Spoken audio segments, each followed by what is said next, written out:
Fala aí, assessor e assessora, eu sou o Rick Silva e você clicou para assistir um corte do Better Call Rick. Better Call Rick é o meu programa onde eu ligo para você, para poder tirar sua dúvida, para poder bater um papo sobre a vida do assessor. Não é esse canal aqui. Se você quiser assistir o episódio completo, é só você clicar no link desse vídeo e você vai direto para lá. Agora, por enquanto, você pode aproveitar o corte aí e, se você gostar, deixa seu like e se inscreve. Alguma dica, alguma coisa, no sentido de trazer esses clientes que ficaram na corretora antiga e também na questão de metas, né, de conseguir voltar para essa base num curto período de tempo, né, vamos dizer assim. Então, seria mais esses dois pontos, né. Hoje eu sou líder de escritório, né, só que ainda tenho a minha carteira. Então, consegui ali também conciliar, faço reuniões para alguns SDRs, né? Consegui meio que conciliar esses pontos, né? Tanto que essas 12, 15 reuniões que eu faço por semana, umas 5 a 7 são dos SDRs, né? Show de bola. É um clássico caso aí de equipe que, cara, funciona muito bem. Inclusive, parabéns, cara, pelo modelo, então, porque é um modelo que eu gosto também de ter SDRs. Às vezes as pessoas se recusam a ter mais pessoas na equipe, né? E acaba que não tem o crescimento. Então, cara, primeira coisa, parabéns por ter decidido colocar SDR no time aí para poder fazer essas ligações para você. É uma fase que eu acho que tem que acontecer. É uma das alavancas de crescimento, de crescimento exponencial que eu coloco, inclusive, dentro da escola do assessor ali, que é a alavanca de equipe. Quanto mais pessoas você tem para poder criar negócios para você, melhor. E, pô, tá vendo aí, 12 reuniões por semana é um excelente número, cara. Tá de parabéns mesmo. Agora, sobre a migração, sobre a base de clientes.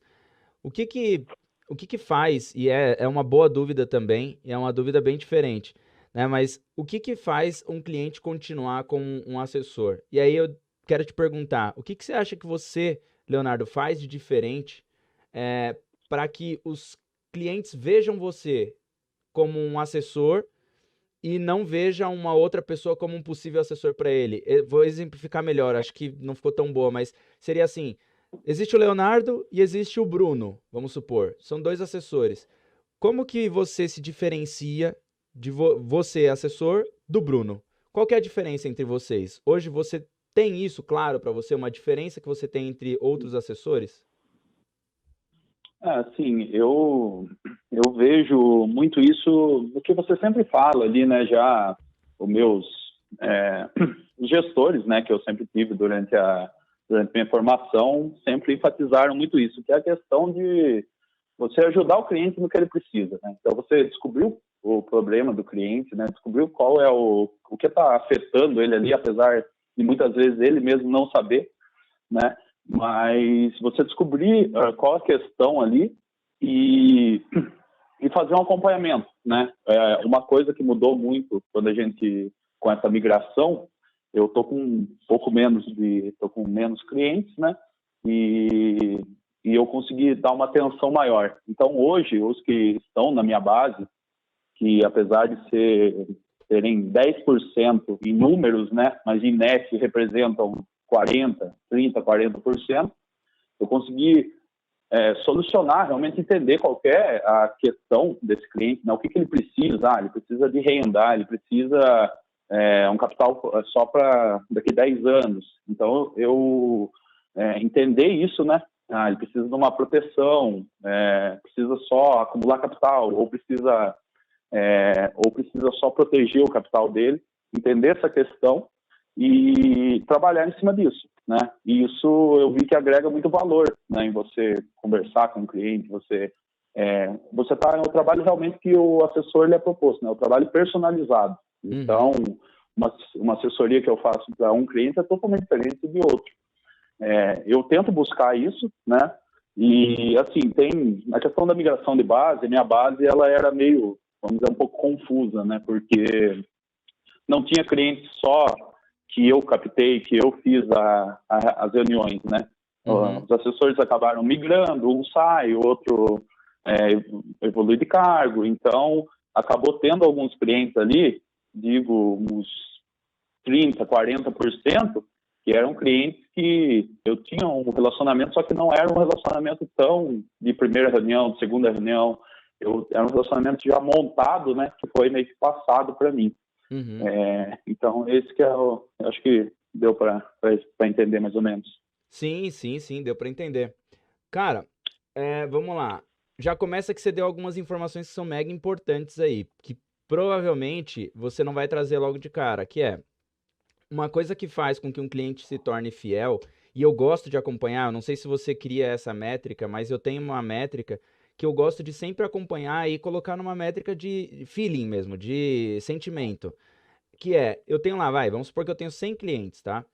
E aí, Leonardo, eu pego esses 100 clientes e eu coloco do lado deles lá uma métrica de para eu avaliar em 4 pontos, que seria o cliente é fiel, ou ele é satisfeito, ou ele tá ok, ou ele tá balançado, tipo, que não, já não me atende mais, talvez já não consigo mais falar com ele. Eu tenho esses quatro pontos de avaliação.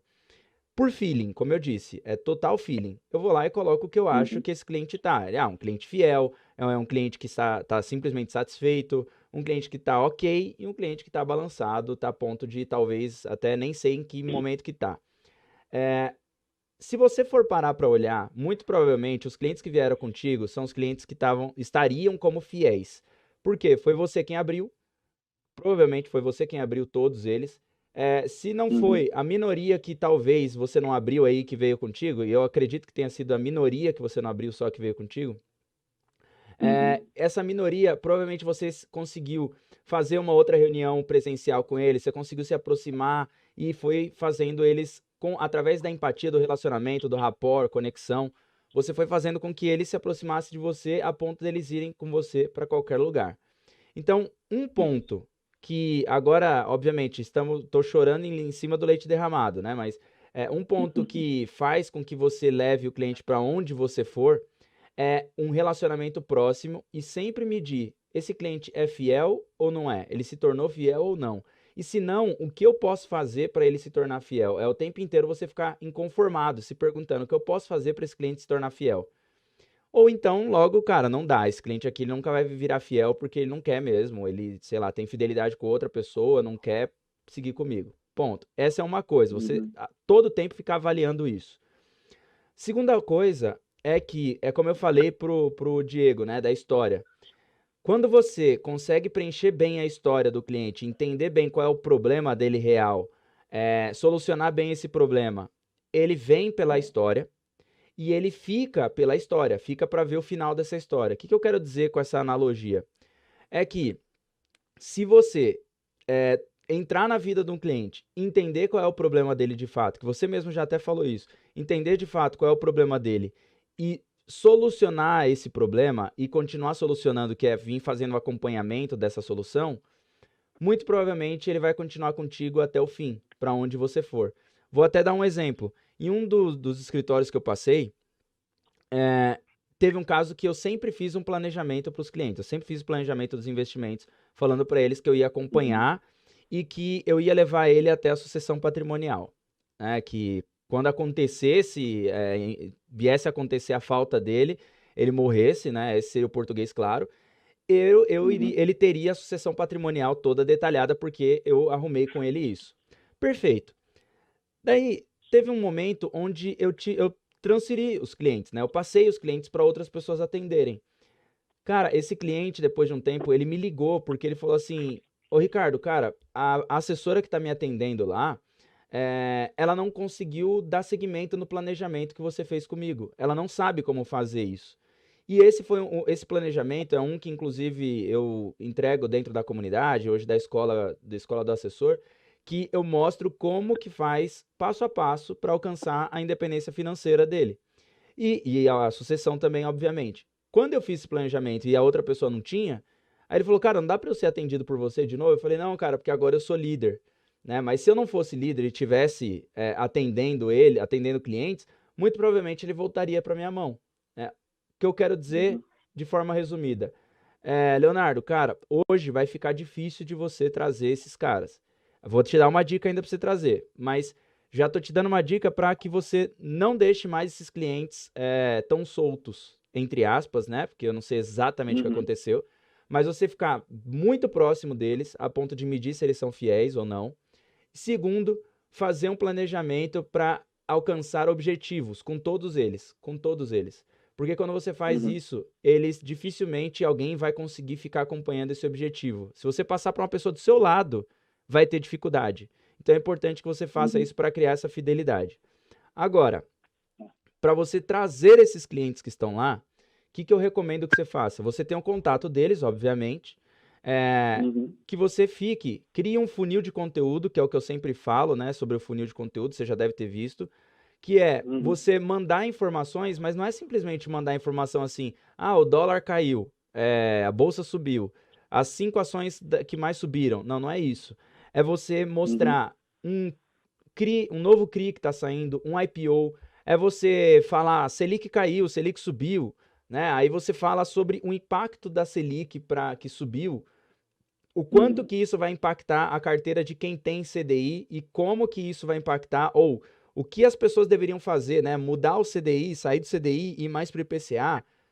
Ou seja, o que eu quero mostrar aqui, falar para você mostre uma informação que seja que precise de uma ação. Se você só der a uhum, informação e não der uma ação, ele simplesmente vai olhar você como um jornal. Ele é um jornal, uhum, ele está me informando, beleza. Agora, se você fala, olha, um IPO de um CRI que está pagando IPCA mais 3, por que ele é importante nesse momento? E aí você vai falar, ele é importante nesse momento por conta disso, disso, disso, CDI está tanto, a economia está pensando, está indo para esse lado, e neste momento, para quem tem uma carteira pensando no longo prazo, é interessante esse CRI. Aí o cara fala, caramba, meu, o Leonardo realmente tá empenhado em me mostrar o porquê que é interessante isso. E o meu assessor aqui, que eu fiquei, não me mostrou isso ainda. Aí sim ele começa a colocar você em primeiro lugar.